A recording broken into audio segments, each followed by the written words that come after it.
All right, so this is a question I get a lot. Would you do this again? Would you build that bagger the same way if you had to do it again? I don't know. Let's find out.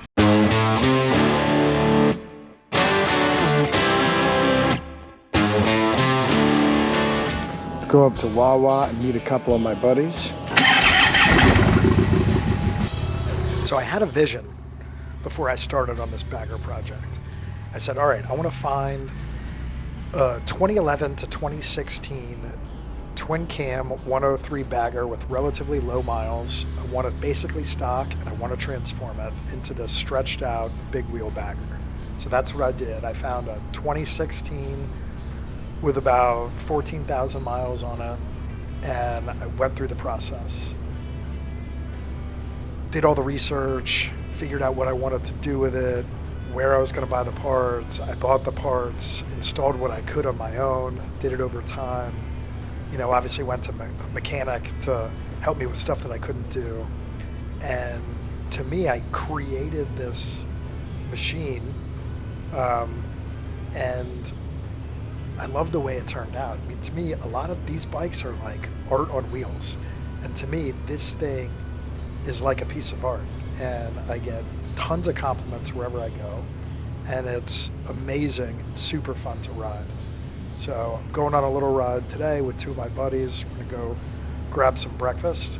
And I'll tell you more about how I feel about this bike. And if I do anything differently.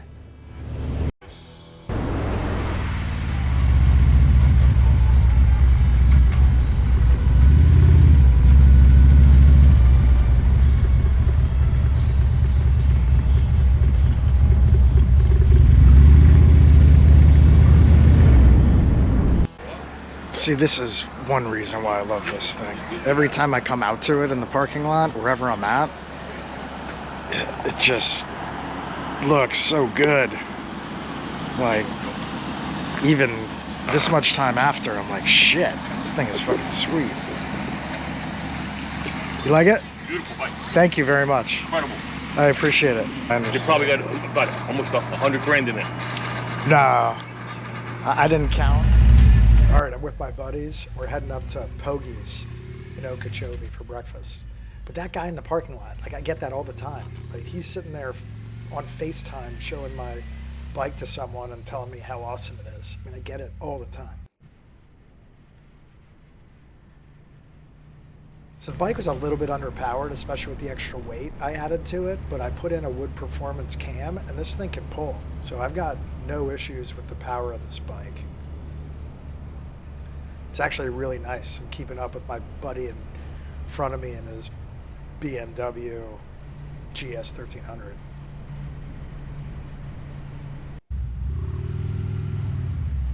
All right, here we go. We've made it to Pogies, just north of Lake Okeechobee. Let's go inside.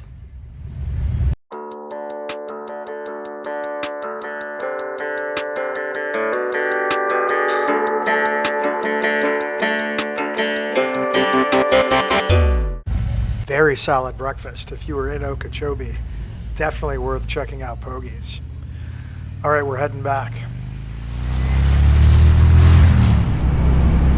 So it's clear the one drawback of this bike is that it doesn't handle incredibly well.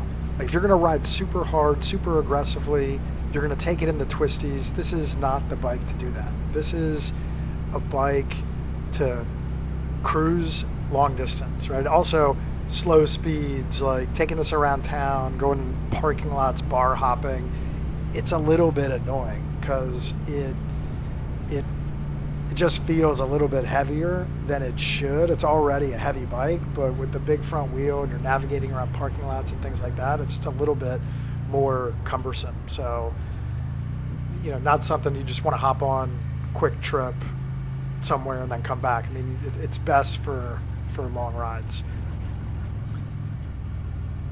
And if this were my only bike, then yes, I would have regretted doing the stretched bagger 26-inch front wheel. But fortunately, I'm lucky enough to have a few motorcycles, and I love having this one in the garage.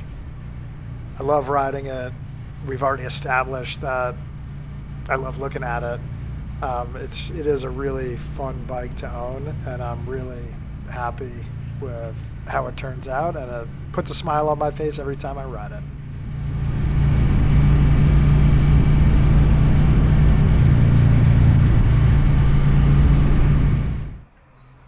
All right, so the answer is basically yes. I would do it again.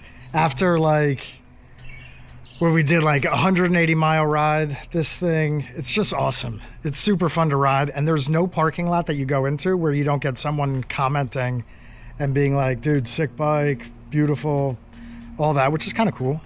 Not gonna lie. Could I be convinced to do like a 21-inch fat tire or 23 or something instead of the 26 if I did it again? Yes. That is definitely possible. But man, this thing, it's just super fun to ride, and it's really nice to look at. It is a fucking good looking bike.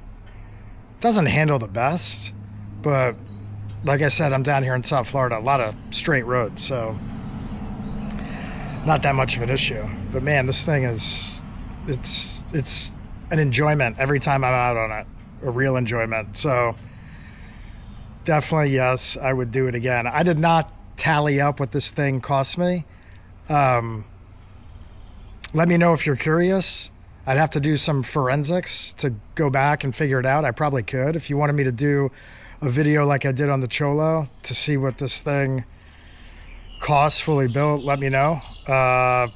Again, I did not count it, which is why I did count when I did the Cholo, because I was kind of curious. But anyway, thanks for watching. Like, subscribe for more content. Road Glide, the Cholo, the Pan America, the Thruxton. Thanks for watching. I'll see you on the next one.